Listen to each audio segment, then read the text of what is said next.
नमस्कार, मैं बीके यादव और आप देख रहे हैं भारत न्यूज लाइव। खबर जनपद अयोध्या से है। जनपद अयोध्या के विधानसभा मिल्कीपुर में उत्तर प्रदेश के मुख्यमंत्री योगी आदित्यनाथ शुक्रवार को मिल्कीपुर विधानसभा उपचुनाव के लिए जनसभा को संबोधित किया। मुख्यमंत्री योगी आदित्यनाथ ने मिल्कीपुर में जनसभा को संबोधित करते हुए सपा पर निशाना साधा। उन्होंने कहा कि एक तरफ महाकुंभ में करोड़ों लोग स्नान कर रहे हैं, दूसरी तरफ सपा के लोग दुष्प्रचार कर आस्था के साथ खिलवाड़ कर रहे हैं। सीएम योगी जैसे ही मंच पर पहुंचे जय श्री राम के नारे लगने लगे। मुख्यमंत्री ने अपने भाषण का प्रारंभ महाकुंभ का जिक्र किया। खाली प्लाट पर झंडा लगा देते थे सपा वाले। सपा पर अपराधियों को संरक्षण देने का आरोप लगाया और सपा सरकार के समय की कानून व्यवस्था का जिक्र कर भी विपक्षी दल को घेरा।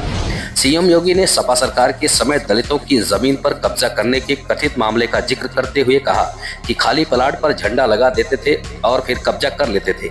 उन्होंने कहा कि हमने अपराधियों पर नकेल कसी और हमने कहा कि गरीबों की जमीन पर कब्जा का यह खेल हमारी सरकार के समय में नहीं चलेगा। लखनऊ में हमारी सरकार ने महाराजा बिजली पासी के किले को सुंदरीकरण कार्य किया तो सपा ने उसका भी विरोध किया। हमारी सरकार ने जब महाराजा सुहेल देव के विजय स्मारक का बहराइच में विकास किया तो सपा ने उसका भी विरोध किया। समाजवादी पार्टी बाबा साहेब का विरोध करती है, अयोध्या में रामलला का विरोध करती है, काशी विश्वनाथ का विरोध करती है।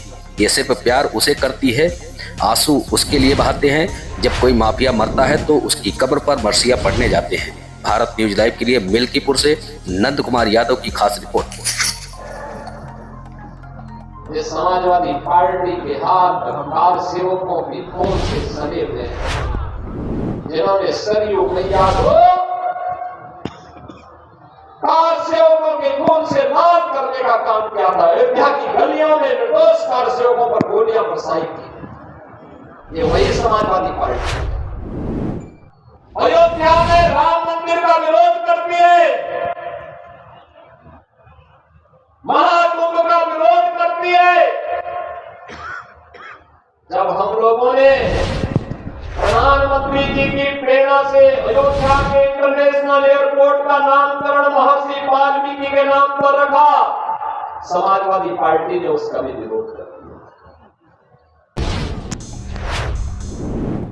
जब आदरणीय प्रधानमंत्री जी के नेतृत्व में काशी में सदगुरु संत रविदास जी की जन्मभूमि झील गोवर्धन का विकास होने वाला उनकी साधना स्थली है। लालापुर के विकास के लिए हमारी सरकार ने पर्यटन विकास की योजना के माध्यम से कार्य करना प्रारंभ किया। समाजवादी पार्टी ने उसका भी विरोध किया। जब संत तुलसीदास जी जिन्होंने रामलीलाओं के माध्यम से मध्यकाल में विदेशी हुकूमत की चूड़ों को हिलाने का काम किया था, जब राजापुर का विकास कराने के लिए हमारी सरकार आगे बढ़ी तो समाजवादी पार्टी ने उसका भी विरोध किया। याद करिए, जब हमारी सरकार ने लखनऊ में बिजली पासी के किले को पर वीरांगना झलकारी बाई के नाम पर और वीरांगना अवंती बाई के नाम पर, इन 3 वीरांगनाओं के नाम पर 3 महिला पीएससी की बटालियन के गठन की कार्रवाई को आगे बढ़ाया। समाजवादी पार्टी ने उसका भी विरोध किया। बहनों और भाइयों, ये समाजवादी पार्टी बाबा साहब के नाम पर बने हुए कन्नौज के मेडिकल कॉलेज का नामकरण बदलती है। हमारी सरकार आई, हमने फिर से कन्नौज के मेडिकल कॉलेज का नामकरण बाबा साहब भीमराव अम्बेडकर के नाम पर किया। और भाइयों, आज 24 जनवरी है। 2 दिन के बाद 26 जनवरी को यह देश बाबा साहब भीमराव अम्बेडकर के द्वारा बनाए गए संविधान के 75 वर्ष पूरा करेगा, अमृत महोत्सव मनाएगा। भारत के संविधान पर हम सबको गौरव है। जो संविधान बाबा साहब भीमराव अम्बेडकर ने भारत को दिया, उत्तर से दक्षिण तक, पूर्व से पश्चिम तक, पूरे भारत को एकता के सूत्र में जोड़ने वाला भारत का संविधान। जाति भेद को समाप्त करते हुए वंचितों को, दलितों को, पिछड़ी जाति के लोगों को सहारा देने वाला भारत का संविधान, ये समाजवादी पार्टी बाबा साहब भीमराव अम्बेडकर, देश की पहली सोलर सिटी अयोध्या बनी है।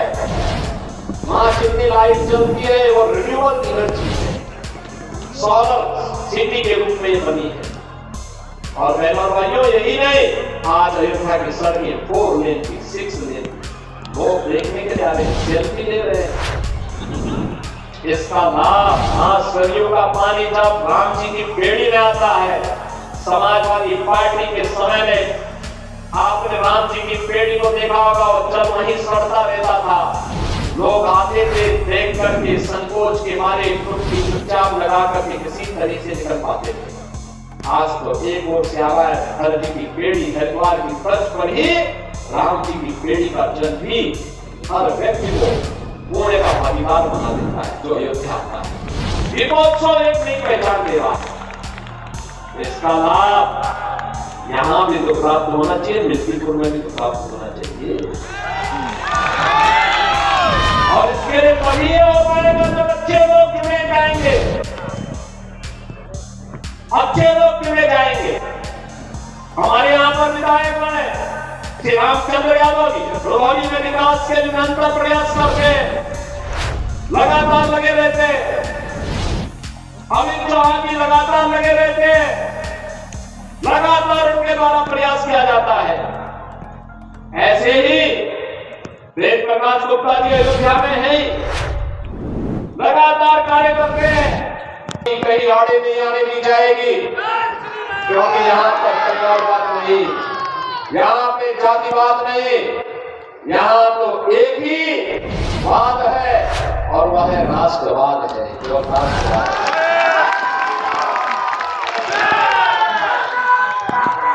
यहाँ पे तो एक ही वाद है और वह है अयोध्या धाम का एक ही संदेश, एकता से ही अखंड रहेगा ये देश। महाकुंभ का एक ही संदेश, एकता से ही अखंड रहेगा ये देश।